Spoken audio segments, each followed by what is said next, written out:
Boker Tov à tous.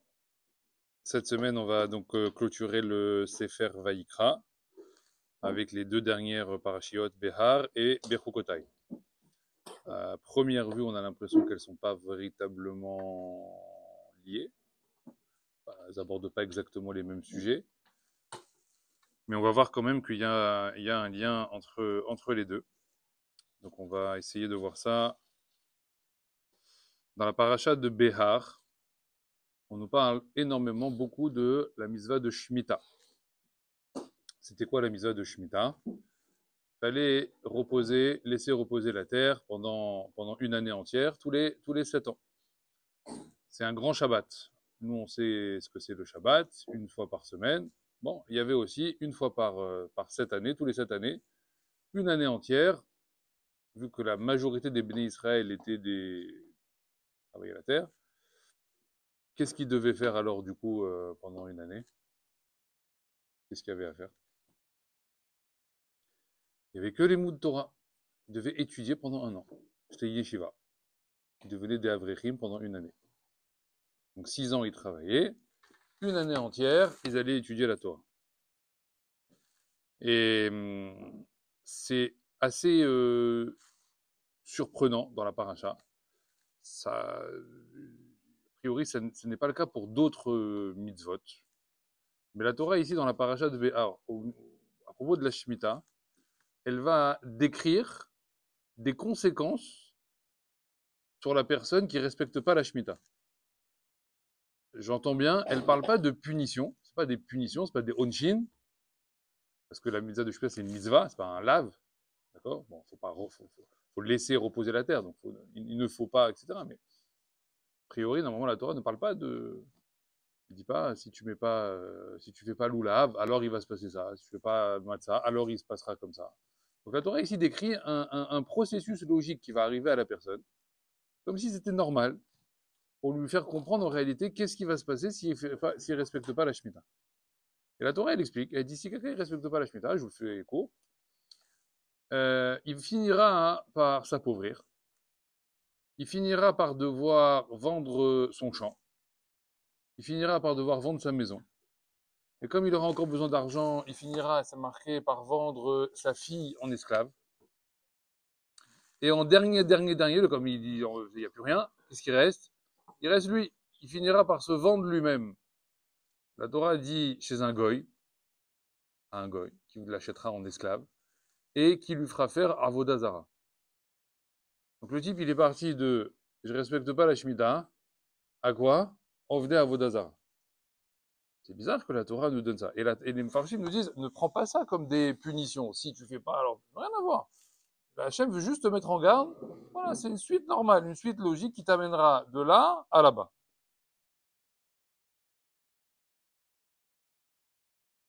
On est tous, on le sait ça, les preuves qu'il y avait à l'époque de la Shemitah, ce mifran-là que le ministre Israël passait pendant cette année-là, c'est Dafka, une épreuve de Emouna. Oui, nous on fait une épreuve de Emouna qu'une seule journée dans la semaine. Déjà on est... déjà on a des sfécotes. Et peut-être que, et si je laisse le magasin, et si je laisse le travail, bon, déjà on a des questions. Et ça va, parce que le lendemain on retourne au travail. Ok? Une année entière, c'est déjà plus compliqué. Et il faut recommencer ça régulièrement. Tous les 7 ans, il faut recommencer. Maintenant, les Mefarshim, ils ont demandé, ils ont dit, est-ce que cette épreuve de Emouna, c'est quelque chose qui doit se fabriquer tous les 7 ans? Est-ce que c'est que tous les 7 ans qu'on a un mifran de Emouna tous les 7 ans, un examen de Emouna tous les 7 ans? Alors, c'est évidemment que non. La Emouna, c'est pas une fois tous les 7 ans. La Emouna, ça se travaille comment? Ça se travaille tous les jours. D'accord? Au quotidien, il faut véritablement que ce concept de Emouna se construise régulièrement, quoi, au fil du temps. Maintenant, on nous dit, et c'est ça qui est intéressant, quelqu'un qui a des sfécotes de Emouna, et là on va trouver la logique. Même aujourd'hui, au final, il finira par faire quoi? Les sfécotes de Emouna, ça veut dire quoi? Ça veut dire qu'il veut pas accepter l'idée que ce qui arrive, ou ce qui lui arrive, ou ce qui va autour de lui, a une raison, a une logique, et a une explication. Il n'y en a pas. Moi, je comprends pas, donc il n'y en a pas. Ça, Chachamim, ils disent. Cette phrase-là, ça s'appelle déjà Kofer Hashem. renier Akadosh Baruch Hu. À partir du moment où tu veux pas accepter qu'il y a des raisons que tu connais pas mais qui existent, ça s'appelle déjà renier Hachem. De là, on voit le lien dans la Torah qui nous dit, s'il n'y a pas de Shemitah, tu finiras Oved Avodazara. C'est quoi Oved Avodazara? Avodazara, ça veut dire que tu vas mettre ta confiance et tes explications dans d'autres sujets, dans d'autres choses, mais qui ne sont pas les sujets ou les explications qui viennent d'Akadosh Baruch. Donc la Torah veut nous mettre en garde. Elle dit, à force de forger en toi des questions, des doutes, qu'est-ce que ça va finir par arriver? Qu'est-ce qui va finir par arriver? Oveda Avodazara. C'est quoi Oveda Avodazara? Tu vas rogner à Kadosh Baruch Hu. Alors tu continueras, ça va pas t'empêcher à faire des mitzvot.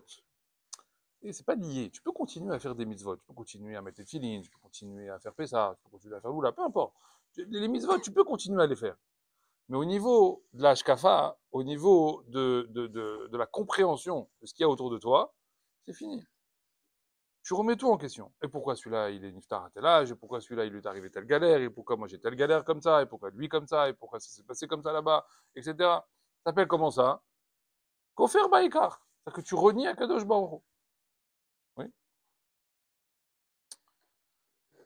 Maintenant, il y a un truc qui se passe dans la Shemitah qui est très bizarre. On nous dit, la Shemitah, c'est épreuve de Emouna. Donc il faut faire preuve de Emouna. Quel est le symbole de celui qui n'a pas d'Emouna? Le symbole de celui qui n'a pas d'Emouna, c'est celui qui pose sans arrêt des questions. Ouais, celui qui n'a pas de Sfekot, celui qui ne pose pas de questions. Il est bien. Moi, j'ai Emouna d'Hachem. Mais dès que tu commences à poser des questions, c'est que tu as un Safek. Ok? La Torah, elle nous dit, voilà, moi, je vous demande de faire la Shemitah et vous allez reposer la terre pendant 1 an. Et la Torah, elle sait que dans le peuple, il y en a qui ne sont pas à ce niveau-là d'accepter tout ce qu'on leur dit. Ils ont des questions. Les Sfekot, ils ont des questions. La Torah le dit. La Torah, elle dit comme ça. Vechi tomru, et si vous venez me voir en me disant quoi? La question que tout le monde se pose. Manochal. Quoi manochal? Mais qu'est-ce qu'on va manger? Mais si je travaille pas la terre, qu'est-ce qu'on va manger? C'est marqué. Quelle année, qu'est-ce qu'on va manger? Alors, la 6e année, on a travaillé la terre. Donc pour toute la 6e année, ça va, on est bien. Mais si toute la 7e année, on travaille pas la terre, il va se poser un problème une partie de la 7e, parce que dans la 7e, on peut continuer à manger parce qu'on avait dans la 6e, mais à un moment donné, ça va s'épuiser. Donc il y a une partie de la 7e, et surtout la partie de la 8e année, le début de la 8e, parce que le temps que on réensemence le champ, qu'on retravaille le champ, on aura de la nourriture, peut-être qu'à la fin de la 8e. Mais il y a toute une période, fin de 7e, début de 8e, manochal, Hachem il dit, vechit omru manochal. Et si tu me dis, et qu'est-ce que nous allons manger? Donc Hachem il sait très bien qu'en réalité, c'est la question que tout le monde se pose. D'accord? Donc il a l'éventualité. Donc tu vas me dire, manochal bashana shevi'it. Et qu'est-ce que je vais manger moi à la 7e année? Voilà que l'eau nisera, j'ai pas ensemencé, j'ai pas travaillé ma terre. Ah, Hachem, tu me mets en galère. Ok, je veux bien, Shemitah, machin, etc. Quoi, la cavote, je reste chez moi, je bouge pas. Ken, aval, il y a une mitzvah dans le Olam. Si je vais pas dans mon champ et que je mets pas des graines, ouais, il y a pas de blé. Alors s'il y a pas de blé, je vais mourir. Et je peux rester comme ça 8 mois, 9 mois, 10 mois, 1 an, sans rien manger? Ou t'as vu une chose pareille? C'est pas possible. Hein? Pas entendu. Ouais, bon, là-bas, on était dans le désert. Ken, aval. Hachem, il parle des bénis Israël quand ils seront en Eretz Israël. Là, dans le désert, il n'y a pas d'ensemencement, etc. Il anticipe. Écrit lorsque vous me direz plus tard, Manochal, alors comment il répond, Hachem? Alors, Hachem, il répond. Alors, si vous me demandez ça, alors je vous donne ma réponse. La réponse, c'est quoi? Si viti et bichati, bashana shishit. Je vais ordonner ma bracha au moment de la 6e année. Et alors, ve'asa et atevoa lishalosh shanim. Et vous aurez une récolte de 3 années. La question se pose quand même, il y a même 2 questions. Oui, parce que au départ, on dit il ne faut pas poser de questions Chazak. sur la Emouna. Et après, on te dit tu as 3 années, bon, tranquille alors. Quelle est la Emouna? Chazak. Et la deuxième question, c'est quoi? Oui, quelle est Ah, la c'est la même émouna? question. Ken, mais Si on me donne 3 années, bon, je suis, je tranquille, moi. suis, je suis dans ce problème. Voilà, je suis dans ce problème. C'est là où je vais en venir. Je vais le dire à ma manière, mais c'est exactement ça. Rachamim nous disent, et il dit Hachem, il a parlé de tziviti et de birchati, et j'ordonnerai ma bracha après la question. Oui, que à ceux qui ont posé la question. Il dit, ah, je comprends pas. Il y a une autre question par rapport à ce que vous avez dit. Les Chazal, ils comprennent pas. Il dit, je comprends pas. Celui qui a pas posé de question, bah oui, qui a la vraie Mouna, bah lui, on lui parle pas. Il a rien alors du coup, lui. Lui, il a une année normale. Lui, il aura une récolte normale. A priori. Puisque là, tu me parles à qui tu réponds là? Vetsi viti et birchati. Et j'ordonnerai ma bracha. Tu réponds au sceptique. Et à lui, tu lui dis quoi? T'inquiète pas, je vais te donner pour 3 années de récolte. Je comprends pas, mais lui, c'est un Choser Emouna. Lui, il a pas d'Emouna, justement, s'il t'a posé la question. Tu devrais lui dire dans la Torah, tiens, un batlan, un imbécile, etc. Je sais pas, dis-lui quelque chose. Non, lui, il pose la question. Tu me dis, c'est l'épreuve de la Emouna. Lui, il a pas d'Emouna. Et tu dis, t'inquiète, je vais te bénir. Tu auras 3 années de bracha. Alors, comment il demande? C'est Vadaï. Il demande en plus de ça. Je comprends pas. Celui qui n'a pas d'Emouna, tu lui fais une tova.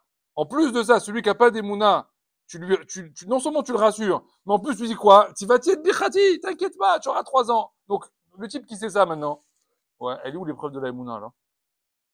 Si je sais que je vais avoir 3 ans. Quelqu'un, il te dit, travaille pas une année et tu auras 3 ans de salaire. Ok, il n'y a pas d'Emouna, alors j'ai 3 ans de salaire qui sont payés. Et en plus, elles sont payées quand? Elles sont payées d'avance. C'est même pas dans 3 ans. Elles sont payées d'avance. Donc ça y est, l'argent, il est là. Les récoltes, elles sont là. Mais c'est bon. Bah, tranquille. Alors comment on explique ça? C'est Vatiet Bichati. Et les autres, ils ont pas. C'est bizarre. C'est limite injuste. Donc celui qui demande, il a 3 années, alors qu'il n'a pas d'Emouna. Et celui qui a rien demandé, Mishkin, il a combien à la 6e année? Ben normal, il a sa récolte normale de la 6e année. C'est normal qu'Hachem il fait une chose pareille?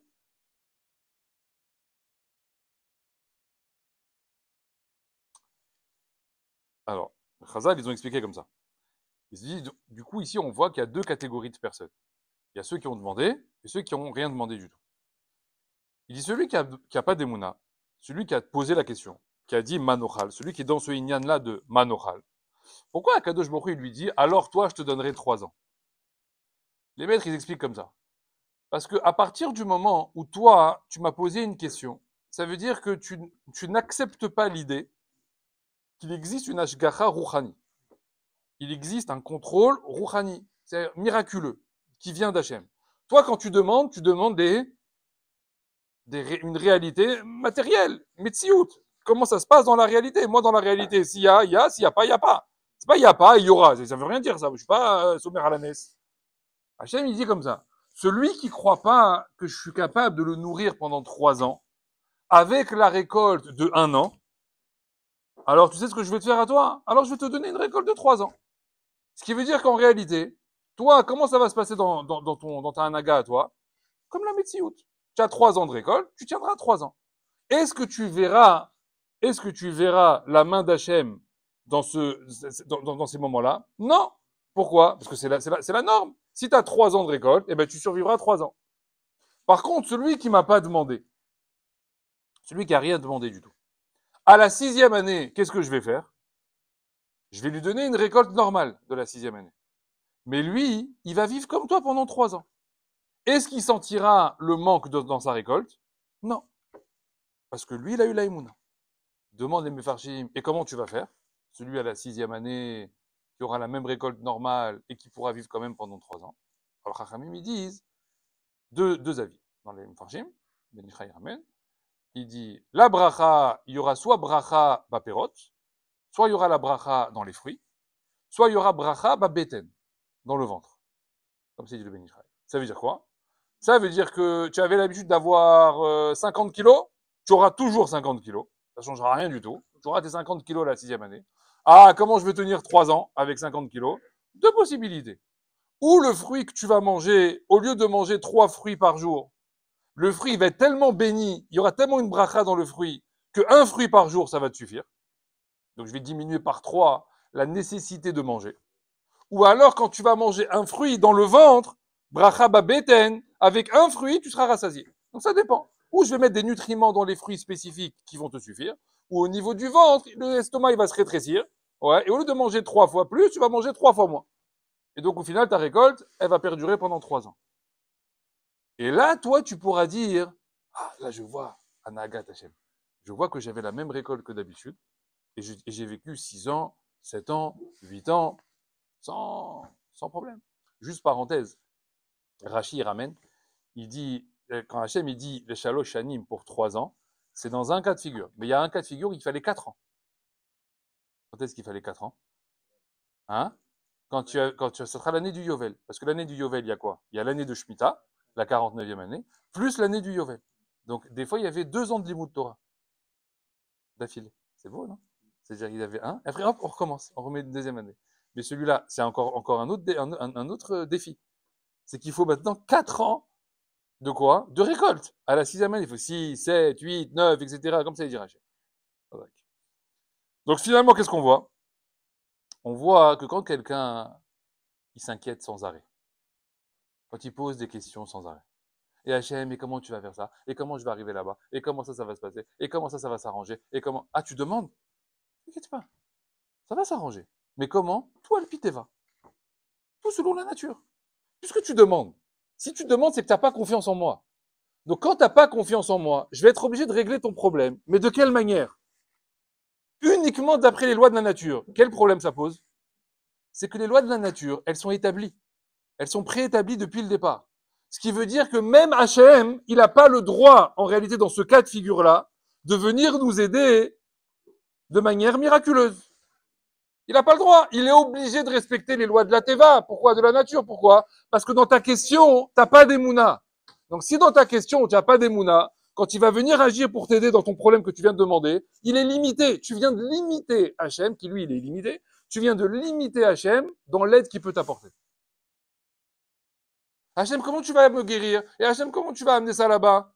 Pourquoi tu poses la question? Si tu poses la question, c'est que tu n'as pas confiance. Maintenant, c'est Alpiteva. Maintenant, c'est d'après ce que le médecin il va dire. Voilà. Tant pis. Le médecin il va te dire, ah monsieur, ce médicament, des fois il marche, des fois il marche pas. Et tant pis. Maintenant tu t'as plongé dedans. Tu as plongé dans des règles de Teva, dans des règles de nature. Même moi, je peux rien faire. Même moi, je peux pas te sortir de là-bas. Ah, mais ils disent, celui qui a pas de chez l'autre, celui qui pose pas de questions, Stam, il avance. Qu'est-ce qu'il fait Hachem pour lui? Net, ça, moi je suis illimité. Il n'y a pas, je peux faire ce que je veux. Je peux faire ce que je veux. Tu peux faire des hiratsos, demander tout. Hachem, fais-moi ça. Hachem, envoie-moi ça là-bas. Pas est-ce que si, est-ce que ça, est-ce que tu pourras faire comme ci, est-ce que tu pourras faire comme ça. Ça, c'est mort. Ça, c'est terminé. Aval, si tu as conscience qu'Akadosh Baruch Hu, c'est lui, un anaga, il peut tout faire, tu viens et tu dis Hachem, fais ça là-bas. Ouvre-moi ça ici. Et que cette situation, elle s'arrange comme ça. Maintenant, quand tu dois demander la chose, c'est n'importe quoi. C'est impossible que ça se fasse. C'est impossible que ça arrive. Pourquoi? Parce qu'à Piteva, ça marche pas. Mais toi, tu parles pas à Piteva. Toi, tu parles à Kadosh Baruch Hu directement. Que lui, il n'est pas Piteva. Donc, Rachamim, ils disent tout dépend du discours que tu as. Ce qui veut dire que des fois, on va se bloquer en réalité, nous-mêmes, et on ne sait pas qu'en réalité, ça vient de nous. Nous, on dira, ah, bon, bah, Hachem, il n'a pas pu m'aider dans ce cas-là. Hachem, il dit, t'es un bourricot ou quoi? Moi, j'ai pas pu t'aider. Ayad Hachem Katsar. Est-ce que la main de l'éternel, elle est courte? Mais je peux faire ce que je veux, moi, dans ce monde. C'est moi qui ai créé le monde. Seulement, moi, je peux faire ce que je veux dans ce monde à partir du moment uniquement que toi, tu as une émouna en moi. Si je sens chez toi que c'est Katne Amana, tu as une petite émouna Choser Amana, tout ce que tu vas me demander, je pourrais le faire que Alpiteva. C'est un grand moussard, ça. C'est-à-dire que des fois, en réalité, on voudrait obtenir des choses. Mais qui s'est bloqué la chose? C'est nous-mêmes. Donc le Inyan de la paracha de Béa, le Inyan de la Shemitah, parce que nous on dirait, on lit Béa, bon elle n'a pas de terre, on n'a pas de Shemitah, etc. Alors ça ne nous concerne pas. Ma pitov, ça ne nous concerne pas. Vadaï, ça nous concerne. On est en plein dedans. La Emouna, ça se travaille tous les jours, avec la terre, sans la terre, peu importe, même si on ne travaille pas la terre. Quel que soit le métier qu'on a, et on a des épreuves de Emouna, sans arrêt, au travail, à la maison, les enfants, la famille, les amis, peu importe. La Emouna, c'est au quotidien. Ramchif, il disait à ses élèves, quelques semaines avant de mourir, il leur disait, on est venu dans ce monde rien que pour trouver la Emouna. C'est uniquement le tahlit de ce monde. Le but de ce monde, c'est de chercher ça. Pourquoi? Parce que là-haut, la seule chose qu'il n'y a pas à faire, c'est quoi? C'est Emunah Bachem, parce qu'on a révélation divine, les malakim, etc. Quoi? Il y a un problème d'Emunah? Il n'y a pas. Alors pourquoi tu m'as emmené sur terre? C'est ça le bitachon b'Hashem, la emuna b'Hashem. C'est la seule chose qu'on peut venir chercher sur terre. Alors à côté de ça, Hachem il a agrémenté de mitzvot, de Torah, de machin, etc. Mais la Torah, elle doit te servir à quoi? La Torah, elle doit te servir à diminuer tes questions, à diminuer tes sphécotes. Le premier. Alors vous allez me dire, pour vous rassurer, même le plus grand de tous les hommes, il est tombé dans ce problème-là. C'est Moshe Rabbeinu. Moshe Rabbeinu, lui aussi, il avait des sphécotes. Et à chaque fois qu'il a posé des questions, Akadosh Baruch Hu, il l'a réprimandé. Il a dit, d'où tu poses des questions? D'où tu poses des questions? Dans la première chose que Moshe Rabbeinu il dit à Hachem, quand il lui veut l'envoyer, qu'est-ce qu'il lui dit? Ils ne me croiront pas. Ils ont pas d'Emouna. Pourquoi tu parles de Emouna ici? Parce que c'est le socle en réalité. C'est la base. S'il n'y a pas d'Emouna en réalité, ils demandent Moshe Rabbeinu, mais s'ils n'ont pas d'Emouna, comment tu veux leur faire des miracles en Égypte? Les miracles, ils sont au-dessus de la Teva. Oui? Donc c'est ça la question de Moshe Rabbeinu. S'ils n'ont pas d'Emouna, on va être obligé de les sauver. Alpiteva. Or, Alpiteva, on sort pas d'Égypte. Donc Moshe Rabbeinu, il comprend pas. Ils disent, pas d'Emouna. Tu m'envoies les sauver. Donc, avec des Nissim. Mais les Nissim, ils vont être bloqués en Égypte. Même toi, tu pourras pas les faire. Qu'est-ce qu'il lui répond à Hachem? Ton erreur, elle n'est pas de dire ça. Ça, c'est vrai ce que tu dis. Mais ton erreur, elle est de croire qu'ils n'ont pas d'Emouna. Parce que dès qu'il est arrivé là-bas, qu'il s'est marqué là-bas, le peuple, il avait de la Emouna. Donc, il s'est trompé dans l'analyse des Bnei Israël. Mais il avait raison dans la question. Ça veut dire quoi? De nous faire comprendre que si t'as pas d'Emouna, tu seras jamais sauvé Alpines. Jamais. Donc, à chaque fois que tu te retrouves avec un obstacle, et tu sais que Alpiteva, ça passe pas. Tu sais. Voilà. Le médecin, il t'a dit comme ça. Monsieur, analyse comme ça, analyse comme ça, analyse comme ça, conséquence comme ça. Voilà. Qu'est-ce que je veux faire maintenant? Ça, c'est Alpiteva. Si comment tu commences à dire, ah non, alors attends, parce que maintenant, comment je vais faire et comment ça va se passer, tu commences à poser des questions, peut-être si je vais voir celui-là, là, tu as Alpiteva. Alpiteva, ça passera pas. Il te l'a dit, le médecin, déjà. C'est pas la peine d'essayer. Alpiteva, ça passe pas. Qu'est-ce qui te reste? Mouna Bachem, Bitachon Bachem. Pourquoi je vais me faire des nœuds? Lui, il fait ce qu'il veut, lui. Oui, moi, je passe pas par lui, moi. Moi, je passe par lui, directement. Qui décide? Comme ça, il faisait le Hazoun. Vous savez, le Hazoun, comme il faisait. Les gens, ils allaient le voir. Le médecin, il a une opération de faire, il fait comme ça. Il lui dit au médecin de faire comme ça, comme ça, comme ça. Il dit, celui-là. Il est médecin. Vous avez été voir un médecin? Vous avez été voir un professeur? Il dit, non, j'étais voir mon rab. C'est qui votre rab? Le Gadolador de Yerushalayim. Il dit, mais il est dangereux, celui-là. D'où il se permet de dire comme ça, comme ça, comme ça? Et à la fin, mais il y a un médecin, il a témoigné.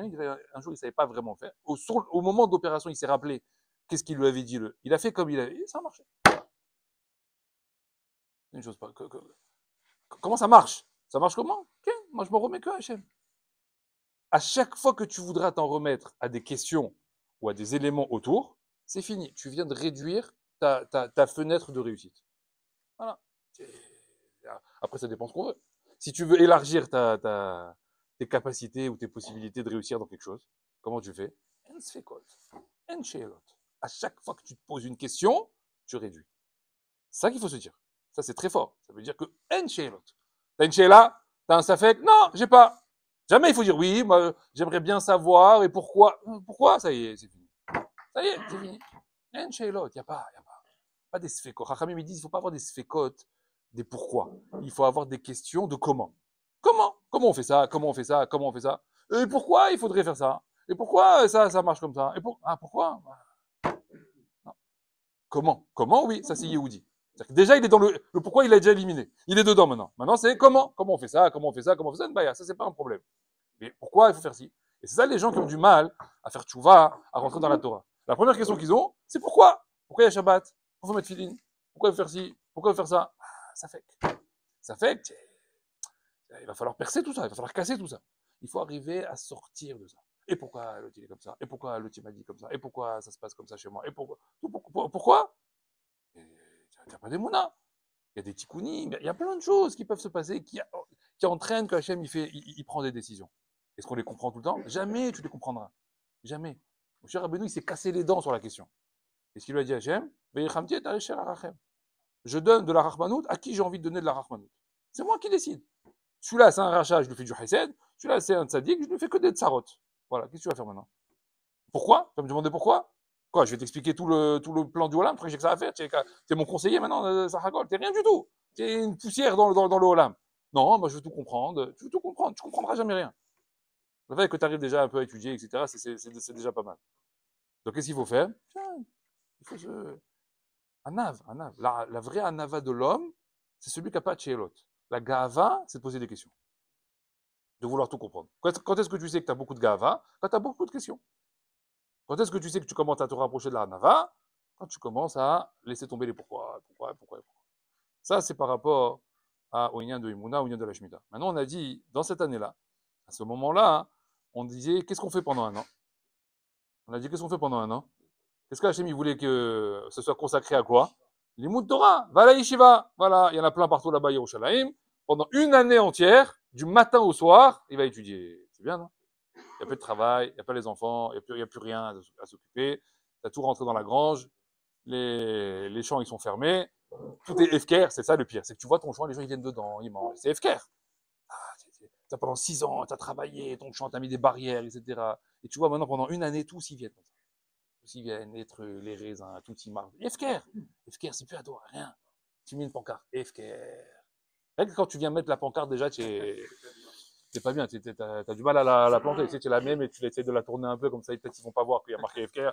Tu sais pas. Mais t'as travaillé 6 ans, quoi. C'est ton petit bébé, c'est ta terre. Et deux, tu viens, ça y est, c'est terminé. Tous, ils vont passer, ils vont traverser le champ, tu vas prendre les prunes, les tomates, les machins. Il n'y a plus rien à toi. C'est à tout le monde. Et comme ça, dans tous les champs, dans tout Israël.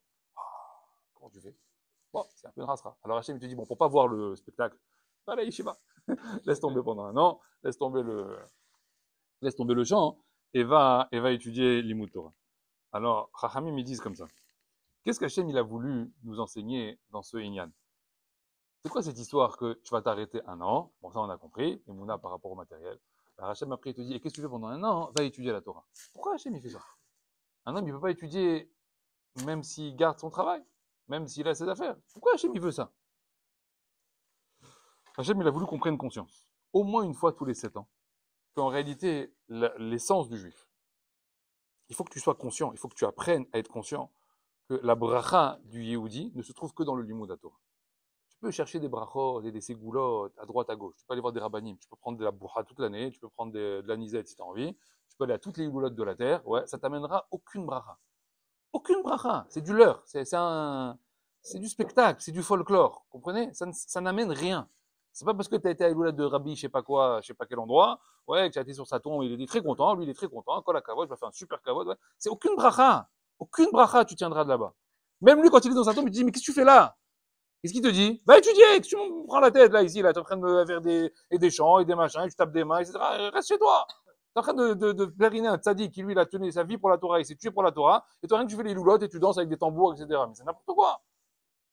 N'importe quoi. Tu perds ton temps. C'est Asman, c'est Batel Asman. Tu perds du temps. Tu perds ton temps, Bichlal. Qu'est-ce que tu dois faire? Ouais, va étudier la Torah. Pourquoi? Amakor abracha zenemut Torah. Ouais, je comprends pas, j'ai pas la bracha dans Shalom Bayit, j'ai pas la bracha dans l'éducation des enfants, j'ai pas la bracha dans la parnassa. Alors, qu'est-ce que je peux faire, Rav? J'ai vu qu'il y avait une ségoula, si j'allumais une bougie à 3 heures du matin un lundi soir, alors peut-être que. Coco, il y a une seule bracha. Lundi soir, c'est ce que tu vas faire. Va au collège, va étudier, prends un livre, assieds-toi sur une table, étudie la Torah. Non, mais je veux une ségoula parnassa, quoi. J'ai besoin d'un truc, qui, dès le lendemain, j'ai un signe client, 10 000 euros. Ça marche pas comme ça. Ça marche pas comme ça. Tout ce qu'on va te raconter, tout ce que tu vas lire, etc., il n'y a pas. Le type, il cherche un zivouk, machin, etc. Va, les Torah. C'est que dans le. Tout est dans le Torah. Une réponse, 1000 questions, une réponse. Voilà. Rav, j'ai un problème dans le chino, l'imout Torah. Rav, j'ai un problème dans mon couple, l'imout Torah. Parnasa, l'imout Torah. C'est tout. Voilà. Ça, c'est les vraies réponses. Mais je comprends pas, il a dit à tout le monde l'imout Torah, l'imout Torah, l'imout Torah, et quoi, et on est tous pareils. Mais bon, on a tous le même problème, en fait. C'est qu'on a tous le même problème, qu'on comprend pas que le Makor Abracha, il est là-bas. Et tu cherches, tu fais des bougies, tu fais des veilleuses, tu fais des machins, tu fais des taïlim, ce que tu veux. Les moods. Toi, tout seul, avec un livre devant une table. Voilà, c'est tout. Il n'y a pas. Tu peux essayer de te mentir, tu peux essayer de trouver d'autres. C'est bien, ça te fait perdre du temps, mais c'est pas grave. Le monde, les jours, ils avancent, l'heure, ils avancent, les mois, ils avancent, les années, ils avancent. Et après, tu as toujours les mêmes stécotes. Voilà, à 75 ans, le type, il est toujours pareil. Et combien d'années tu vas te poser les mêmes questions? Au bout d'un moment, il faut que tu te comprennes qu'en réalité, tu n'as pas fait le bon chemin. Tu n'as pas pris le bon derrière. Tu as pris un derrière où il y avait des pommiers, des machins, etc. Mais c'est pas ça qu'il fallait prendre. Il fallait prendre le derrière à Torah. Stam, lequel? Limoud. C'est tout. Rien d'autre. Maintenant, il faut comprendre. Le limoud, de quelle manière? Qu'est-ce que ça s'appelle? C'est quoi le limoud Torah? Qu'est-ce qui s'appelle limoud Torah dans ce cas-là? Alors, Chachamim, il dit, il faut faire très attention. Parce qu'il y a un truc où on pourrait se tromper en se disant, ben voilà, moi j'ai du limoud. C'est bien, je suis dans ce derrière-là. Et en réalité, on l'est pas du tout. Parce que si le limoud Torah, c'est quand je peux, quand j'ai le temps, pire, quand je veux, quand j'ai décidé, quoi, Stam. Une fois oui, et une fois non. Un lundi matin oui, et le lundi matin d'après non. Un dimanche matin oui, et le dimanche matin d'après non. Des fois j'étudie entre midi et deux, et des fois non. Et des fois je me lève, et des fois je me lève pas. Et des fois j'ai dit le soir oui, et des fois le soir non. C'est quoi ça? Dis-moi, tu crois que la Torah c'est des cartes Pokémon? Et tu prends, tu viens, tu prends, c'est à la carte. C'est à la carte. Il y avait marqué qu'Hachem il a donné Kabbalah à Torah. Il a dit voilà la Torah et à la carte. Comme vous voulez. Machin rotim. C'est ça qui a marqué. Il y a marqué Kiem Haenu ve'orech yamenu. À chaque fois que tu n'étudies pas la Torah, tu es en état de mort. Mort cérébrale. Voilà. Tous les moments où tu n'étudies pas, ton cerveau, il est en état de... Voilà, il n'y a rien. Il n'y a rien dans la tête. Toi, tu crois que tu fais, tu machin, tu vis, tu vas à droite. Ça s'appelle mort cérébrale. Il n'y a rien. Quand est-ce que le corps, il est en état de chayim, de chiyut, qui hem chayenu ve'orech yamenu? C'est quoi? La gitabo yomam balayla. Quand tu étudies la Torah.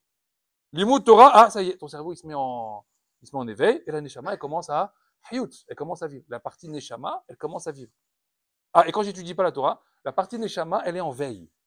Elle est en veille, elle est rien, il n'y a rien qui se passe. Qu'est-ce qui, ah, pourquoi je parle, je fais, je vis? Nefesh behemit. Même un animal, il est comme ça. Il marche, il va, il vient, il dort, il mange, il se lève, il...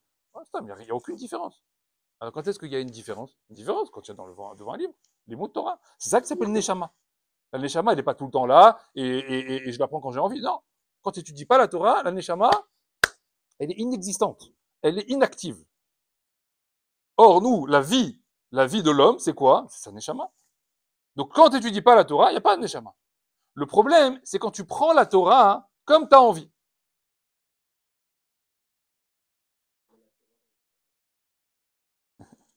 Ça veut dire quoi? Partout.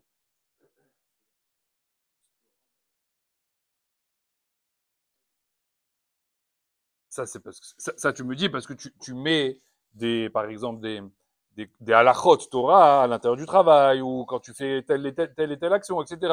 Moi, je te parle pas hein, de respecter les mitzvot de la Torah hein, au travail ou à la maison avec des halachot. Je parle pas de mitzvot.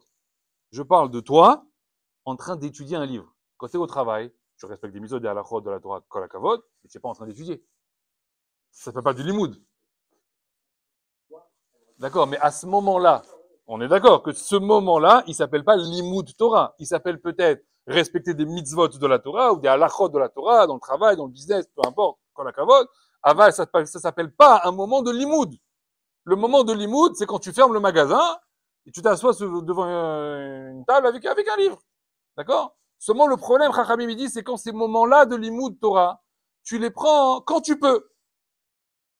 Quand tu peux. Donc, ce qui veut dire que qui doit s'adapter à ton emploi du temps? La Torah, tu lui dis, tu vas t'adapter à mon emploi du temps. Des fois, je ferme le magasin à 19 heures, des fois, je le fermerai à 20 heures, et toi, tu viendras te caler quand j'aurai terminé le magasin. Hamim me disent, c'est les mots Torah, ça? Écoutez bien ce que je dis, hein. Mais je vous dis pas moi, c'est Hamim qui dit. Nous, on se dit, bah ouais, c'est bien, c'est les mots Torah. Voilà, 19 heures, des fois 20 heures, des fois 21 heures, et des fois non. Ah, des fois non. Et des fois 9 heures, et des fois pas, et des fois un peu, et des fois beaucoup. Mais tu crois que la Torah, c'est comme ça? Comment tu la traites, la Torah? Et des fois, non. Des fois, tu te lèves le matin, et des fois, tu dors. Ah, j'étais fatigué ce matin. Ouais, putain, j'étais fatigué ce matin. Qu'est-ce qu'il dit le Rambam? Akol chayavim lilomet Torah, quoi? Afilou ani, afilou ashir, afilou cholé, afilou vari. Il est en bonne santé, il est malade, il est vieux, il est jeune, il est riche, il est pauvre. Qu'est-ce qu'il veut te dire? Il te parle pas de différentes personnes, là. Il te parle de la même personne, le Rambam. Pour te dire quoi? Quand tu es malade, ah, je peux pas aujourd'hui. Ah, j'ai 40 de fièvre, je peux pas étudier. Où c'est marqué? Où il y a marqué que tu as un tour? Où il y a écrit? Il y a écrit l'inverse. Akol chayavim lomet Torah. Tu es chayav d'étudier la Torah, quoi? Afilou cholé. Afilou cholé? Quoi? Et si je suis agonisant sur mon lit d'hôpital? Bah ouais, le Rambam il dit afilou cholé. Ouais. Vous avez vu des photos de Rav Yosef à la fin de sa vie? Après, c'est le livre de Gomara. Il n'y a pas. Pourquoi tu veux que je m'arrête? Le peu de force que j'ai, le peu d'énergie que j'ai, où je le mets? Dans des jeux? Dans des séries télé? Dans des bêtises? Non, dans le Limoud à Torah. Rachamim, ils disent, normalement, la Torah, il faut que tu la mettes à un endroit, il faut que tu lui donnes une place, il faut que tu lui donnes un céder. Et une fois que tu la mets dans un céder, tu la bouges plus de cet endroit. Elle est imbougeable. Donc il ne faut pas faire l'erreur de faire le céder à l'envers. Ça veut dire, j'ai ma journée normale, j'ai ma semaine normale, j'ai mon jour de chol, et maintenant, je vais essayer de caler entre, comme ça, entre deux clients, entre deux moments, un peu de limoud. C'est un bisayon de la Torah de faire une chose pareille. Tu es en train de la mépriser en réalité. C'est pas comme ça qu'on fait un emploi du temps. Hamim, ils disent, tu mets tes moments de Torah, 9, 10, 12, 13, 18, 19. Ça y est, c'est fait? Ça bougera plus jamais. Voilà. Alors, Hamim, ils disent, si on sent qu'à un moment donné, au bout de 6 mois, le CDR, il y a eu des modifications, on peut changer le CDR, Mais une fois que tu as décidé un CDR, c'est terminé en fait. Tu le bouges pas du jour au lendemain. C'est pas lundi comme ça, mardi comme ça, mercredi comme ça, jeudi comme ça, la semaine d'après comme ça, après, maintenant comme ça. Tu peux pas faire une chose pareille. Ce qui veut dire que tu vas donner une chashivut à la Torah. Quand tu vas décider, à tel moment j'étudie, tous les jours, entre midi et 13h, j'ai un moment de limoud. Une fois que tu as décidé ça, le client il va t'appeler, il va dire, moi je peux venir qu'à midi 30. Comment on fait? Il y a deux solutions. Bon, je vais décaler mon chiour, ou je vais écourter mon chiour. Ouais, midi 30, j'étudie de midi à midi 30. Bon, aujourd'hui c'était midi 30. C'est bien, c'est bien. Hier c'était midi 13h, mais aujourd'hui c'est midi 30. C'est bien, c'est bien. Aham, ils disent, c'est m'évaser la Torah. Tu méprises la Torah. Ça marche pas comme ça. C'est à toi de faire un bon céder dans ta tête, et il bouge plus ce céder. Le monde, il peut s'écrouler maintenant. Il peut y avoir une bombe atomique qui explose, mon céder, il bougera pas. C'est terminé, Nikmar. Quelqu'un vient et te dit, non, mais regarde, j'ai besoin de toi, etc. Je peux pas. Quoi? Je finis, je viens.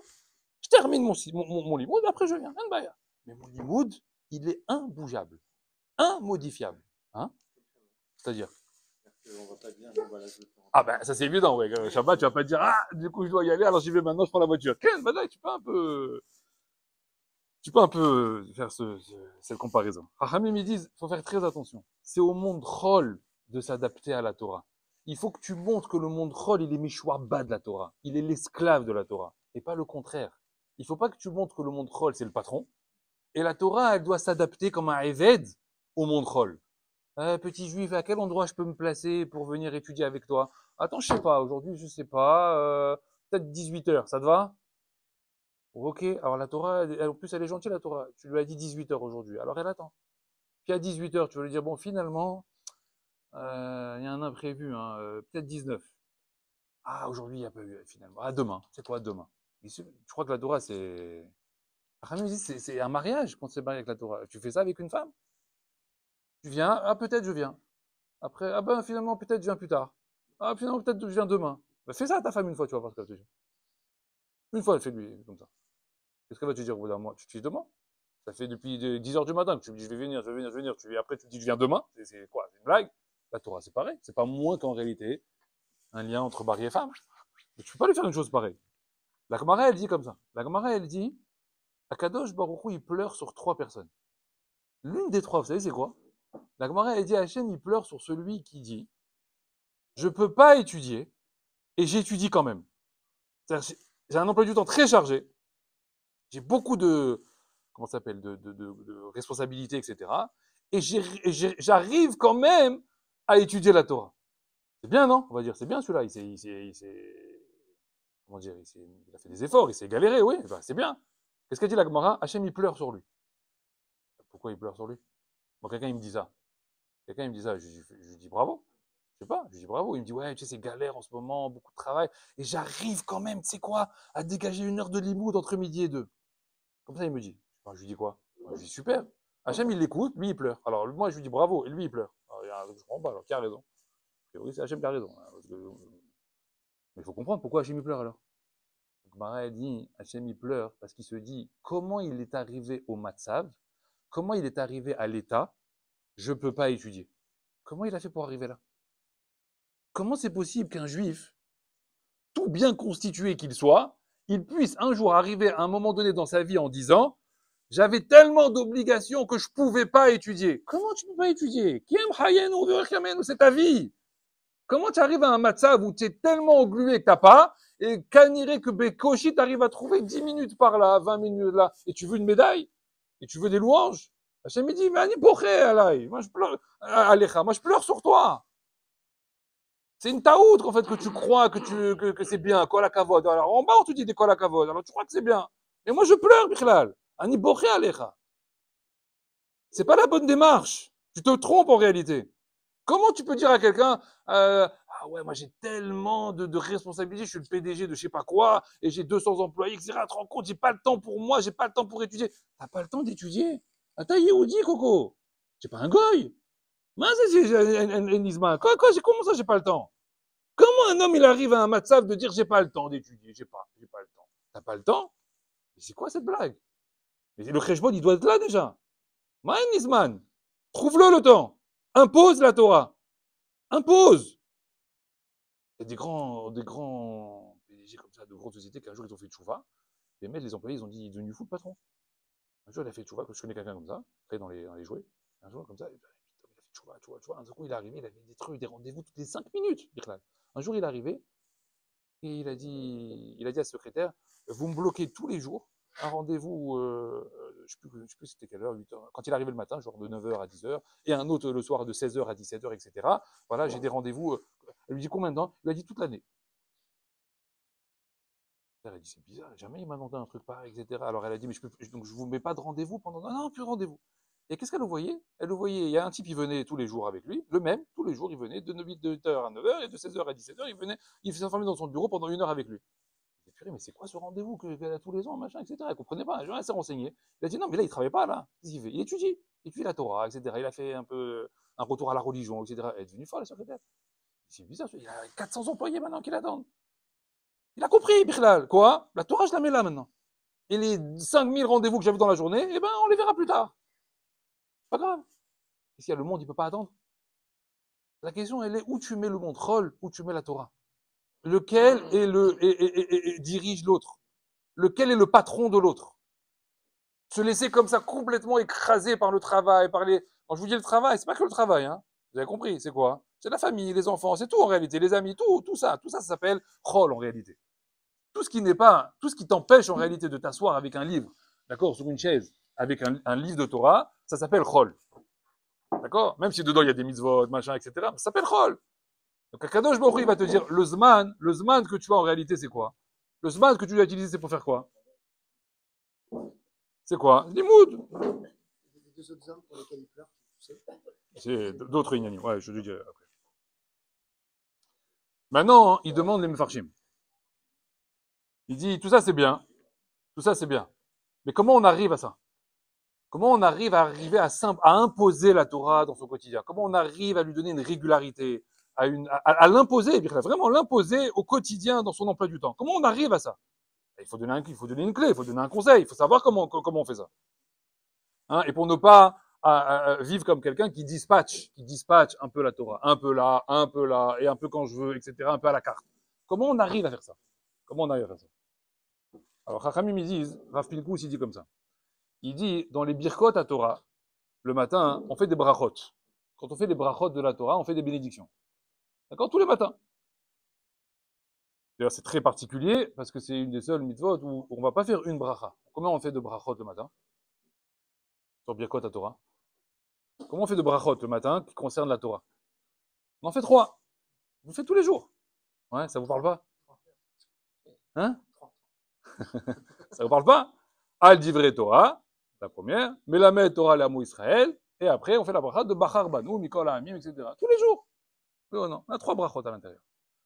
Alors, Pinkus, il dit, sur les 3 brachot, il y en a une qui est différente des autres. C'est que on a 2 brachot qui commencent les deux par Baruch Ata, etc., comme une bracha normale. Mais la bracha du milieu, elle commence d'abord avec une petite intro. Qu'est-ce qu'on dit là-bas? Ve'arevna. Et Akadosh Baruch Hu, c'est quoi Ve'arevna? Rends-moi agréable et divrei Toratecha, befinu, befutamecha, be'Israël, be'tetzainu, be'tetzainu. Rends-nous agréable les paroles de ta Torah dans nos bouches, dans la bouche de nos enfants, de nos descendants, etc. Et après, Baruch Ata Hashem, Amelamet Torah Le'amu Israël. Et à Baruch Ata Hashem, qu'Akadosh Baruch Hu, il enseigne la Torah au béni Israël. Pourquoi il y a ce texte-là, il demande Rav Pinkus. Pourquoi il y a Ve'arevna? C'est quoi ce texte? Qu'est-ce qu'il vient faire ici? Fait une bracha, c'est un Baruch Ata Hashem, etc. C'est quoi Ve'arevna? Rends-nous agréable. On fait une bakasha. Na, ça veut dire s'il te plaît. Mais c'est Ha'arev. La harivout, c'est quelque chose d'agréable. Ve'ha'arev na. C'est quoi cette bracha, Chachamim, ils disent? Le Or HaChaim HaKadosh, il dit comme ça. Il dit, si un homme ressent le matok, il ressent la douceur de la Torah, alors, s'il a conscience, Bichlal, de la douceur de la Torah, il sera toujours en recherche et ne recherchera que elle. Toute personne qui a envie de faire autre chose que d'étudier la Torah, c'est parce que pour lui, le matok, il se trouve ailleurs. La douceur, elle se trouve dans d'autres inyanim. Mais la Torah, comment il la voit? Il la voit comme quelque chose de marre, comme quelque chose de amer, de l'amertume. Alors il étudie, parce qu'on lui a dit qu'il faut étudier, il est dans le limoud, parce qu'on lui a dit qu'il faut limouder, etc. Mais quand il étudie, comment il est? C'est dur, c'est difficile, ça me parle pas, c'est amer, c'est compliqué, etc. Ça me casse la tête. Bon, elle va et que le shiur il termine, et comme ça je vais aller regarder un petit truc sympathique, etc. Parce que là-bas c'est sympa, le sport, le machin. Tant que tu auras du matok pour le montrol, tu verras la Torah comme mar. Mais il y a un autre inyan. Il demande, Rav Pinkus, il dit, mais d'où elle vient cette notion, d'où elle vient ce sentiment que la Torah, on la voit amère? Alors comme ça, il dit, tout celui en réalité qui n'est pas assoiffé de Torah, tout celui qui n'est pas assoiffé de Torah, c'est-à-dire qui n'est pas affamé de Torah, comment il verra la Torah? Comme quelque chose d'amer. Il dit, tu prends quelqu'un qui n'a pas mangé pendant des jours, il n'a pas mangé pendant des semaines, il n'a pas bu. Tout ce que tu vas lui présenter maintenant à manger, comment il le verra? Est-ce qu'il va te dire, tu sais quoi, non, ça me parle pas, hein, là c'est un peu... Il va faire le difficile? Non, pourquoi? Parce qu'il rêve, il a faim. Il a faim, il est assoiffé, ça met la main, il veut boire de l'eau. Alors tout ce que tu vas lui donner, même si l'eau elle est un peu sale, il va pas boire, c'est Vadaï qui va boire. Il voit que maintenant, il est en danger. Donc maintenant, tout ce que tu lui présentes, et limite quand il va manger, qu'est-ce qu'il va te dire? C'est bon, c'est sympa, il n'a pas mangé depuis 3 semaines. C'est vrai ou pas? Rahamim il dit, c'est ça notre problème dans la Torah. Comme tu n'es pas affamé, comme on n'est pas assoiffé de Torah, quand je te présente la Torah, comment tu la vois? Comme quelqu'un de rassasié. Un peu, ça va. Un peu, mais après, ça y est, ça commence à dépasser les limites. Là, tu vas trop loin. Encore une heure, encore une demi-heure, encore 20 minutes, etc. Non, c'est trop. Il faut que ça s'arrête. Alors, Shif Hazal, ils disent, si quelqu'un, il n'est pas assoiffé de Torah, il verra la Torah toujours comme une amertume. Ava, si tu es assoiffé de Torah, Kolmar matok, il dit le Gaon de Vilna.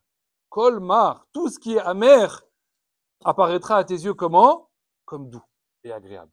C'est-à-dire que tous les limouds que je pourrais te faire, même des limouds les plus difficiles, sur les korbanot, ou matara, etc., les limouds qui sont très compliqués, tu verras comme quelque chose d'extraordinaire. Ah, c'est beau, ah, c'est magnifique. Pourquoi? Parce que tu es assoiffé de ça.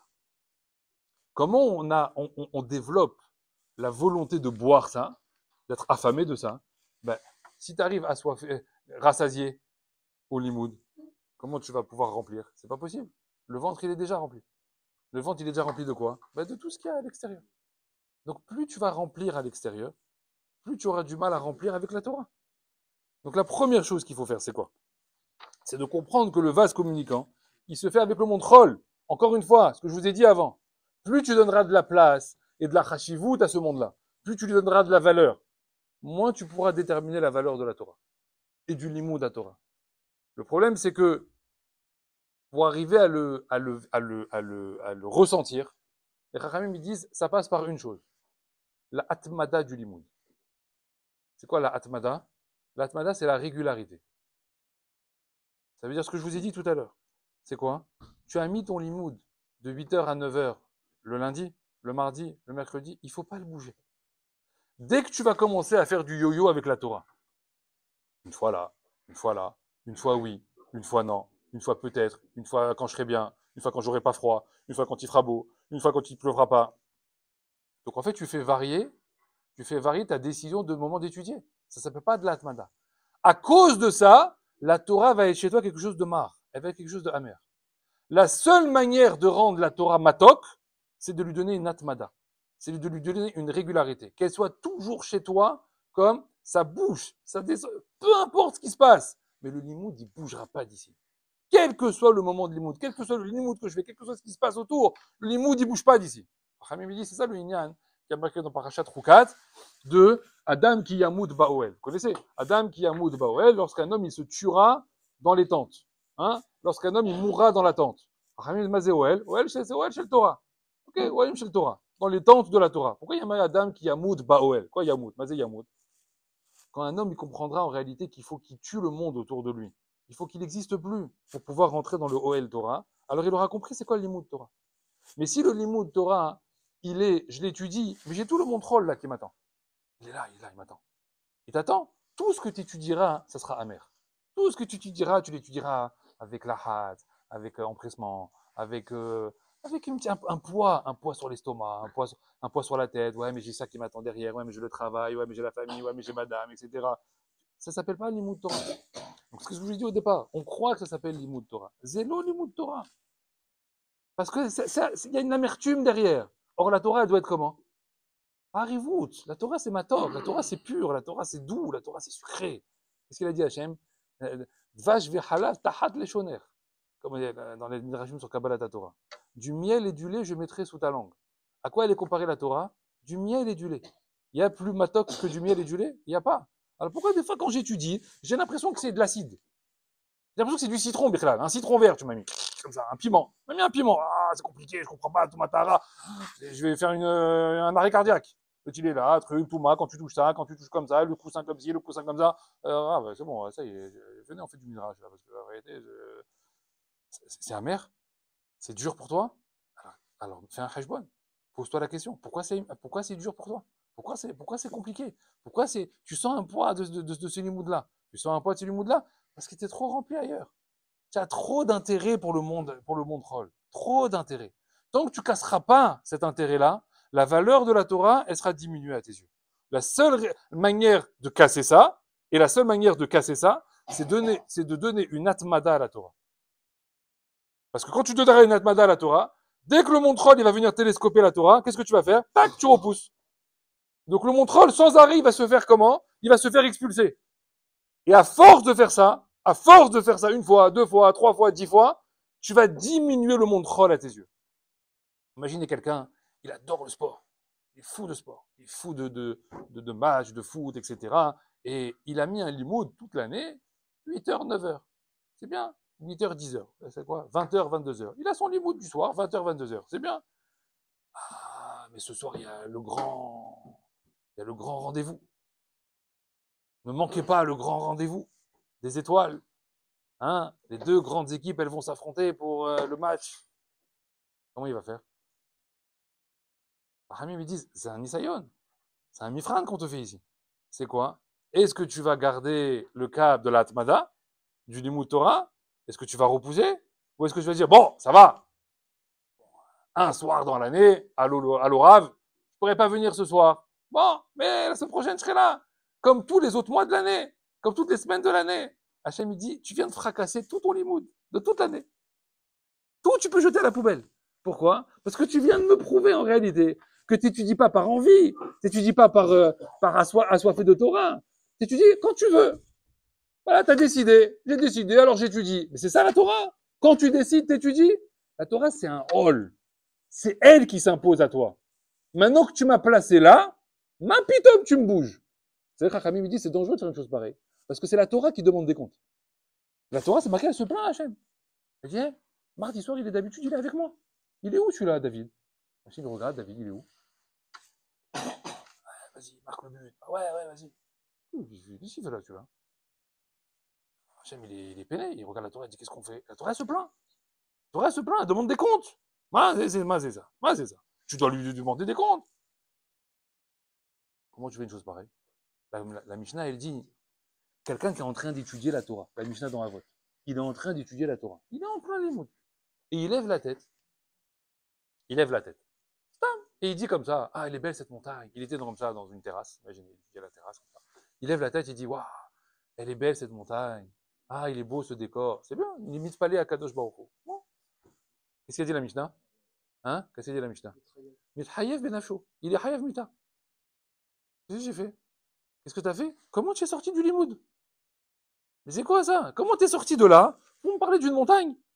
Mais c'est où t'es parti? Comme il y a les gens, ils étudient, ils étudient, ils étudient. Tu es en train d'étudier. Tu es en train d'étudier Dibour chez Kadosh Baruch Hu. Tu es en train d'étudier Divrei Elokim Haïm. En plein limoud. Tu as vu les infos hier? Tu as vu ce qui s'est passé? Mais comment tu sors de ça?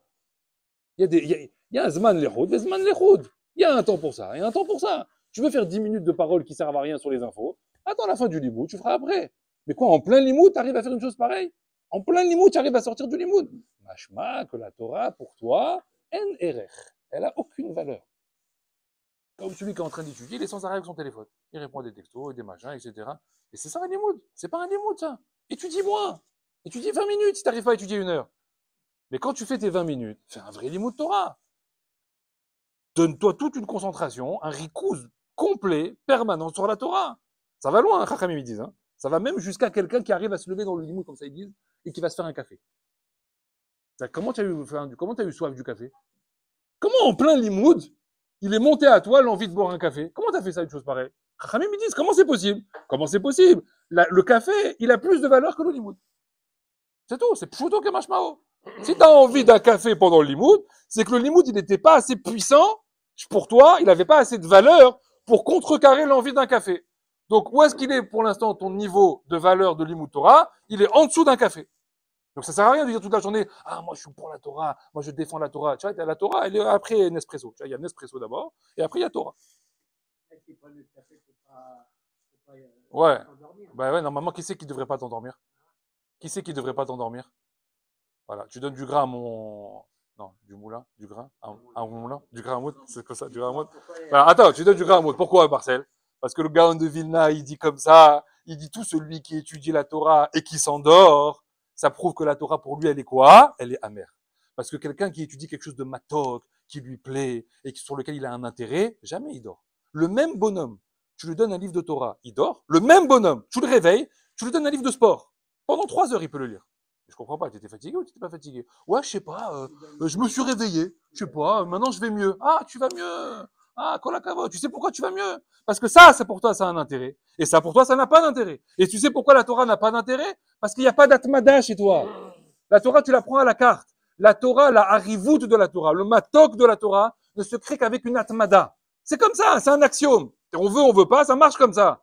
Ça n'aura jamais une harivout, ça n'aura jamais une notion agréable. Ça sera jamais matok pour toi si la Torah, tu la mets une fois oui, une fois non. La Torah, c'est tu la mets à un endroit et tu la bouges plus. Quand tu la mettras à un endroit et tu la bougeras plus, elle commencera à être matok chez toi. Quand elle sera matok chez toi, tu comprendras qu'elle est plus matok qu'un café, elle est plus matok que du sport. Et donc, tu vas commencer à repousser le montrol. Et après, c'est un vase communicant. Le matok, atmada, atmada, matok, matok, atmada. Et c'est terminé.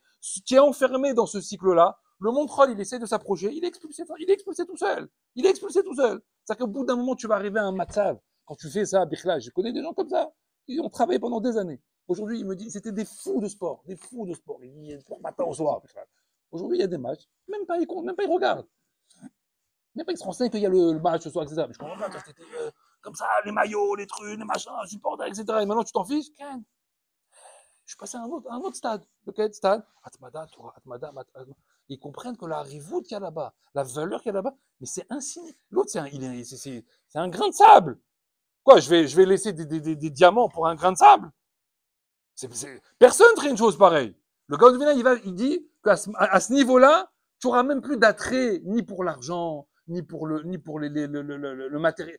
Ça n'a plus d'intérêt.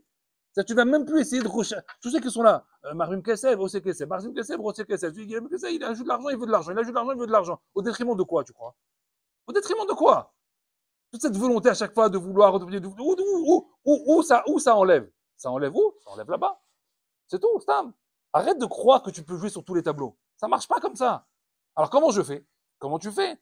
Prends le montrol et rends-le méchoua bas de la Torah. Le patron, c'est la Torah. C'est lui qui dirige, c'est lui qui domine. Mets-moi le limoud où il faut, et le montrol, tu l'adaptes à côté. Et si le montrol, à un moment donné, il vient en compétition, il veut pas s'adapter, eh ben qu'il dégage. C'est tout, Stam. On verra ça plus tard. Ah, mais le client, s'il vient pas maintenant, il viendra pas. Mais qu'il vienne pas. Qu'est-ce que je te dise? Qu'il vienne pas. Qu'est-ce qu'il a dit, David Ameller? Il a dit que les paroles d'Akadosh Baruch Hu, mais Alfed Dinarim Zahava Kesef. Tovli Torah Mipicha. Elle est plus belle, la Torah de ta bouche, mais Alfed Zahava Kesef. Que des milliers de dinars d'or et d'argent. Et ça, il faut travailler pour arriver là. Parce qu'aujourd'hui, nous, qu'est-ce qui nous intéresse? Ouais, c'est le montrol. Hein, on veut gagner là, on veut gagner là, on veut gagner là. Et on arrive à se faire une petite vie de Yehudi. Ouais, une petite vie de Torah, un peu là, un peu là, un peu là. On est content. Et puis des fois oui, et puis des fois non. Et on croit qu'on avance, on croit que c'est bien. Hachem me dit, la Torah, elle va te fracasser à cause de ça. Elle n'est pas d'accord que tu la traites de cette manière. La Torah, c'est la place principale. Ikarit Abaït. C'est la place principale de la maison. Et tout le monde doit être comment? Meshua bas de la Torah. Tout le monde, quand je dis tout le monde, c'est tout le monde. Tes parents, ta femme, tes enfants. C'est à toi de trouver la manière d'imposer la Torah comme le Icar. Quand j'ai ce limoud-là, je suis mort, j'existe plus, laissez-moi tranquille. Ni je vais chercher le lait à la macolette, ni je vais amener celui-là en voiture, ni je vais aider celui-là, rien. Limoud Torah. Je finis mon limoud, ah, ok, baya, zikouya rabim, je vais voir tout le monde, j'aide tout le monde, je fais du hezed, pas de problème. Je fais toutes les courses de la terre que tu veux. Mais de 9h à 10h, tu me déranges pas. C'est mon limoud. Il y a un, il disait sur son répondeur, il disait quand il est rentré au limoud, vous connaissez ça? Il disait, je suis mort. Les gens, ils appelaient. Il dit, bonjour, vous êtes bien sur le répondeur de un tel, de 9h à 10h, je suis mort. Au revoir. Les gens, ils disent, il parle pas bien, hein. Et ils n'osaient pas laisser un message, du coup. Ils disaient, bizarre, celui-là. Et après, à 10h, ils appelaient, allô, bah alors, qu'est-ce qui t'est arrivé, etc. Où tu étais? Ah, j'étais au Beth Midrash. Mais je sais pas, t'as laissé un message, je suis mort. Ken, quand je suis au Beth Midrash, le monde, il n'existe pas. Laissez-moi tranquille, arrêtez de m'appeler. Rav Volbe, il dit comme ça. On va terminer sur ça. Rav Volbe, il dit comme ça. Il dit, un homme, il doit comprendre, il doit avoir conscience en permanence de sa hashivut. C'est pas une question de gava, c'est pas une question de gonfler les épaules, machin, etc. Mais un Yehudi, il doit avoir conscience de ça. Il doit avoir conscience de l'importance qu'il a aux yeux d'Hachem. Quelle importance on a aux yeux d'Hachem? Écoute bien la bracha que je dis dans le Birkot HaTorah. Asher bachar banu mikol ha'amim. Hachem, il avait un choix de toutes les nations. Il avait tout le monde devant lui. Il t'a choisi toi. C'est un choix qu'il a fait. C'est pas un choix par défaut. C'est un choix de pureté. C'est un choix de qualité. Il a vu que dans tout ce marasme-là, il y a un seulement qui mérite. Il y a un seulement qui a un srout de recevoir la Torah. C'est Am Israël. Seulement, le problème, c'est quoi? C'est que pour matérialiser ce srout-là, où il se voit? Quand est-ce qu'il se voit le srout d'avoir été choisi par Hachem? Asher bachar banu mikol ha'amim venatan nanu et Torah. Où est-ce qu'il se voit, Hachem, il dit, où est-ce qu'on voit dans le monde que j'ai choisi les Bnei Israël? Quand vous mettez votre filine? Quand vous faites un loulav? Non, n'importe qui peut le faire, ça. N'importe qui peut le faire. Un gars, il peut prendre un loulav demain et faire loulav. Qu'est-ce qu'il y a? Qui va l'empêcher? Personne. Demain, il va acheter des filines, il met les filines, il fait ce qu'il veut. Ça prouve que t'es un Yehudi? Non. Le Bachar Banu Mikol Ha'amim, il vient dans quoi? Natan, Nanu et Torah. Il vient dans le moment où le juif, il est assis sur une table avec un livre. Et il est en train d'étudier la Torah. C'est que dans ce moment-là que tu matérialises le srout, la chashivut d'avoir été choisi par Hachem. Dans tous les autres moments, c'est du papier cadeau, c'est du folklore. Ouais, un peu de fila là, un peu de truc là, une mitzvah ici, une mitzvah par là, etc. À quel moment Hachem dit à ta Yehudi, c'est un Yehudi authentique? C'est quoi? Un livre, Stam, et Limoud Torah. Où est-ce qu'on le voit ça? À la du Rambam. Le Rambam, il dit, Goy chez la Mad et Torah, un Goy qui étudie la Torah, qu'est-ce qu'on lui fait? Hayam Mita. Hein, pourquoi Hayam Mita? Et un Goy qui met les filines, il est Hayam Mita? Non. Tant pis pour lui, qu'est-ce que tu veux? Ça sert à rien. Quoi que ça ne sert pas à rien. Ramim dit que si un Goy il veut faire plus que les 7 mitzvot en Harid, il a le droit, on peut lui enseigner des mitzvot, etc. Adma, Ouskou, à quel endroit on arrête? Quoi? Limoud Torah.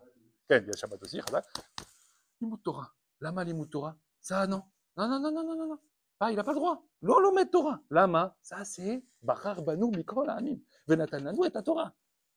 Impossible. Il ne peut pas rentrer là-bas. Il veut rentrer là-bas, il faut qu'il soit guère. Il faut qu'il se convertisse. C'est tout. Le limoud à Torah, il est que pour les béné Israël. Il n'y a rien, personne d'autre. Donc à quel moment tu montres, même pour toi-même, à quel moment tu es en train de vivre le juif, tu es en train de vivre ta yahadout, tu fais vivre ta neshama, c'est le seul moment unique qu'avec un livre. Que tu dis, ah, je suis Yehudi, ça y est, je suis Yehudi. Ah, magnifique. Tu fermes le livre, Kaniré, ta neshama, elle se met en veille. comme il a dit Eliaou. Après, tu vas respecter des halakhot, tu vas respecter des mitzvot, au travail, machin, etc. Bon, kol hakavod. Mais c'est l'olomet Torah. C'est fini. Là, tu sais quoi, là? C'est nefesh behemit. Tu es comme un goy. Ouais, il n'y a aucune, l'OFDL. Il n'y a plus de différence quand tu vas au travail. D'ailleurs, tu travailles avec les goyim. Ouais. Tu peux étudier avec un goy? Havruta, Christophe et David. Non, il n'y a pas. Il n'y a pas Havruta, Christophe et David. Il n'y a pas, ça n'existe pas. D'accord? Par contre, tu peux être associé avec Christophe à la pharmacie? Ouais, tu peux être associé si tu as envie. Assieds-toi avec lui. Dans le travail, il n'y a pas de souci. Donc là-bas, quoi? Un FDL. Il n'y a pas de différence là-bas. À quel moment tu verras une vraie différence? Quand lui, il va aller se déplacer dans la rue, toi, tu vas aller au Beth Midrash, et lui, il va aller au bar, là-bas à côté. Et lui, il va là-bas, toi, tu vas là-bas. Ah, là, ça y est. Là, il y a une séparation. C'est ici le FDL. C'est le seul moment où tu pourras dire un Yehudi. Hamim, il dit, Ravolbe, il dit comme ça. Il dit, il faut que tu comprennes la Hashivout que tu as. La seule Hashivout que tu as, elle vient du Notel de ta Torah. Elle vient de la Torah qu'Hachem t'a donnée. Donc à nous, en réalité, de mettre la Torah là où elle mérite d'être. Il faut qu'elle soit le centre, la partie centrale, le Icar, le principal de la journée, de la vie d'un homme, etc. Je ne vous ai pas dit de mettre la Torah, comme il a dit tout à l'heure Eliaou, 24 heures. On n'est pas Rabbi Shimon Bar Yochai, d'accord? On ne peut pas mettre la Torah toute la journée, du matin au soir, etc. Alva et qu'on arrive à ce niveau. Mais Chachamim, ils te disent, fais un seder, fais-toi un vrai seder de Torah. Plausible, ça veut dire logique, avec ton emploi du temps, de la manière dont tu vis au quotidien. Mais une fois que tu as placé tes moments de limoud, tu les touches plus. Tu les touches plus. Tu dois montrer à la Torah que tu es capable de maintenir la Torah à tel endroit. Et Chachamim, ils disent que dès que tu vas faire ça, ne croyez pas que ça va être facile. Faut pas croire que ça va être, ça y est, alors il va me laisser tranquille. Ma pitom, le Yetzirah, il est là derrière. Tu as mis 9-10, tu as mis 14-16 et tu as mis 18-19, t'inquiète pas. Alors moi, je viens de 8 à 10, de 14-16, de 19-19. Ouais, tout le reste du temps, je te laisse tranquille, mais je vais venir d'Afka dans ces moments-là. Ouais, le texto, le machin, ah, j'ai besoin de toi, ah, finalement, il faut faire ça, ah, finalement, on est invité là-bas. Ah, c'est possible ça, quoi, à chaque fois, quoi, tous les jours, tu me fais ça. Et Hachem, le Yetzirah, il vient, il te casse à chaque fois. Il veut t'empêcher ton CDR, il veut te casser tout ce que tu avais prévu, etc. Et c'est à toi de faire quoi? Croire. Il faut être fort. Il faut être fort de dire à cet endroit-là, je viens pas. Voilà, je viens pas. Une fois, 2 fois, 3 fois. Après, les tsars, ils te laissent tranquille. C'est terminé. Ils disent, bon, celui-là, c'est impossible. Il y a rien qui peut comme ça qui peut comme ça l'attirer. Ouais, tu restes embourbé. Je raconte une petite histoire comme ça. Un jour, il y avait un homme. Chaque fois la Torah, il étudiait beaucoup la Torah. Seulement, il avait un gros Yetzerara. De quoi, hein? Des jeux de casino. Beaucoup de casino. Alors, il a travaillé comme ça toute sa vie pour pas être attiré par le casino, etc. Et maintenant, c'est devenu un bon, comment dire, l'amdan de Torah, un bon Yehudi, mais toujours dans la tête.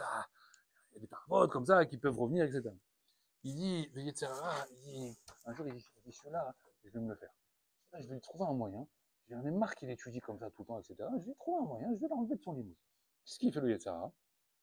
Il crée dans son village, dans sa ville comme ça, il crée un grand rassemblement de casinos national, un truc de fou, etc. Genre, c'est jamais arrivé. Tous les casinos de tous les pays vont venir là-bas, tous les jeux, les trucs qu'on n'a jamais vus, les machines à sous, etc. Il va le rendre fou. Qu'est-ce qu'il fait? Il fait passer une camionnette en bas de chez lui, ouais, et qui dit comme ça, et qui dit, ce soir, le grand casino mondial est dans la ville à cet endroit-là, sur la place du marché, et il y aura tous les jeux, il y aura ça, il y aura ça. Il entend comme ça le haut-parleur. Il y aura ça, il y aura les jetons, les trucs, et machin, et les casinos, et les machines à sous, il commence à devenir fou. Et ça monte, ça commence à monter en lui.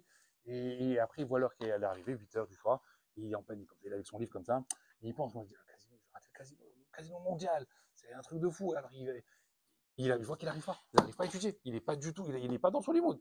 Qu'est-ce qu'il fait? Il ferme le livre, il prend sa veste, et il va. Et il va là-bas. Il va là-bas au marché, il va là-bas au casino. Alors il se frotte les mains, il a attrapé celui-là, magnifique. Top, c'est facile, on l'a fait tomber comme une mouche. Puis Tom, il va là-bas au casino. Il commence à rentrer là-bas, il fait un petit tour comme ça dans les stands. Il regarde un peu comme ça tout le monde, un peu comme ça, etc. Et qu'est-ce qu'il fait? Il reprend sa veste, il rentre chez lui, il repart. Mais Sarah, il regarde, il dit, qu'est-ce qu'il fait? Il repart, il rentre chez lui, il se met comme ça, il prend son livre, il étudie toute la nuit sans arrêt, avec une cohort, une force. Il ne s'est pas arrêté une seconde de toute la nuit. Mais c'est tout l'inverse, ça va pas bien, hein? C'est quoi ces blagues? Bon, qu'est-ce qui se passe après?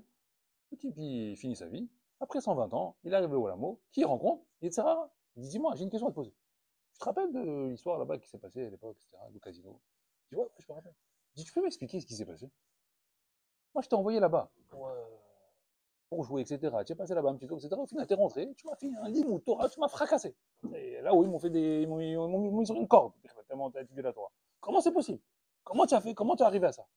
Il a dit, je me rappelle très bien de ce moment-là. Il dit, tu sais, je vais t'expliquer ce qui s'est passé. Je suis allé là-bas. Et quand je suis allé là-bas, j'ai regardé les gens qui étaient en train de jouer. Et je les ai vus. Ils étaient enfermés dans une pièce, sombre, sans fenêtre. Et ils étaient en train de jouer, et de jouer, et de jouer, et de jouer. Et j'ai vu que sur les tables, il n'y avait même pas un verre à manger, à boire, ni à manger. Il n'y avait rien. Ni ils ont bu, ni ils ont mangé. Et rien qu'ils jouaient. Ils jouaient, ils jouaient, ils jouaient les cartes, ils jouaient, etc. Et ils ne se sont pas arrêtés, ni pour aller aux toilettes, ni pour manger, ni pour sortir, ni pour prendre l'air, ni pour rien du tout. Rien qu'ils étaient chaque fois dans le jeu. Je me suis dit, attends, je comprends pas. Si eux, ils sont capables de faire ça dans le jeu, moi qui suis un Yehoudi, je suis pas capable de faire ça dans la Torah? Ah putain, comment c'est possible? En fait, tu sais ce que tu m'as donné quand tu m'as envoyé là-bas? Tu m'as donné un moussard. J'ai pris du moussard. La quartier d'un moussard. Quel moussard? Si le gars, il est capable de faire ça, de devenir complètement taré, de pas boire, de pas manger, de pas dormir, pour des ch'touillottes, pour des bêtises comme ça. Moi qui suis un Yehoudi émiti, qui est Kodesh Kodashim, qui est la Torah, Divrei Elokim Chaim. Quoi, je suis pas capable, quand je vais là-bas, des fois j'ai faim, des fois j'ai soif, des fois j'ai sommeil. D'où j'ai sommeil? D'où j'ai faim? D'où j'ai soif? Rien. Ni j'ai soif, ni j'ai faim, ni j'ai sommeil. Il est allé là-bas, un lion. Il est rentré. Il a pris son livre toute la nuit sans s'arrêter, ni boire, ni manger, ni dormir. C'est toi qui m'as donné un moussard. On regarde les goïms. Des fois, ils sont capables de faire des choses, ni boire, ni manger, ni dormir pour des ch'touillottes, pour des bêtises. Des concerts, des machins, etc. qui mènent à rien. Et nous, quand tu étudies la Torah, ouais, on s'endort. Quand on s'endort, d'où tu t'endors? Zématok. Tu n'as pas beaucoup de temps. On n'a pas beaucoup de temps dans la vie. On ne sait pas combien de temps on va vivre. Quand tu dors, tu t'endors avec la Torah. Acham dit, c'est ça le sod de la veillée de Shavuot. On nous dit, il ne faut pas dormir. Vas-y, il ne faut pas dormir. Ah, c'est dur, il ne faut pas dormir. Mais normalement, c'est pas dur, normalement. Normalement, quelqu'un qui attend Kabbalat à Torah et qui attend de recevoir la Torah, d'où c'est dur? Il n'y a rien de dur. Si c'est dur, Hachem dit, la lacha te dit, bon, va dormir, qu'est-ce que je te dise? Tu n'as pas le niveau. Mais il faut que tu comprennes le cheshbon en réalité qu'il est que quoi? Je vais recevoir Kabbalat à Torah. Quand je vais avoir Kabbalat à Torah, c'est quoi? Ah putain, je dors. Rien ni, je suis comme ça, non, toute la nuit, de minuit à 6 heures, non, tu es comme ça. Les yeux comme ça, comme si tu avais pris un petit peu de cocaïne, etc. Tu es comme un fou. T'attends comme ça, 5 heures, plus qu'un quart d'heure. Waouh, magnifique. Et t'as les yeux comme ça, les yeux révulsés comme ça en arrière, comme ça, et t'attends Kabbalah ta Torah. C'est ça, normalement, la veillée de Shavuot. Mais si à 1 heure du matin, t'es déjà comme ça, on attend, encore 4 heures. Mais va dormir, Bichlal. T'as pas compris. Tu n'as pas compris ce que tu attends ici. Ici, tu attends tahad, de vache, halal, tahad, des chonères. Tu attends du miel et du lait. C'est sûr que si tu attends du hamoussim, tu attends du vinaigre, ouais, c'est clair que tu n'as pas envie de l'obtenir. Ava, donne à sa place, donne la Torah à sa place. Et prends exemple sur ce que tu vois à l'extérieur. Prends du moussard sur ce que tu vois à l'extérieur. Alva et qu'on soit capable de mettre la Torah, déjà pas tout le temps, mais à des endroits, et de lui donner véritablement ce koach-là, de repousser tout ce qu'il y a, pour lui montrer véritablement que Em chayenu, ve'orer yamenu. C'est ça la vie de Torah. C'est elle qui nous fait vivre. Notre Neshama ne vit que par ça. Bezrat Hashem. Shabbat shalom.